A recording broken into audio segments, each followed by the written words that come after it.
soboto bo v Mariboru že 9. Toti festival. Gospod direktor, kaj pravzaprav letos pripravljate oziroma o čem se letošnji festival razlikuje od preteklih? Ja, kakšne posebne razlike ni. Mi smo delali v glavnem vse festivale po starem sistemu, ne. Imeli smo 4 filmske zvrsti. Filmi so prihajali iz cele Evrope, letos jih je bilo 164 in teh filmov je žirija pregledala in jih potem v vsaki filmskem zvrsti pa žanru podelila tudi nagrade. Posebnost Mariborskega festivala je v tem, da je to nekomercialen film, ne? Kakšno je zanimanje med snemalci, med ustvarjalci filmov? Ja, v tem času, to je zdaj že 9. po vrsti, mi sedaj nič ne opažamo kakšnega pada.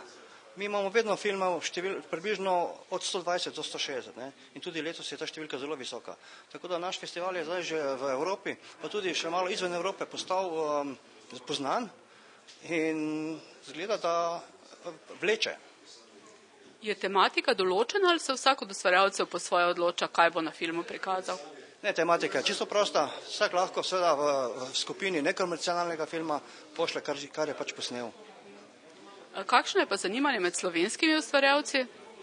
Ja, hvala Bogu, letos opažamo precej veliko število.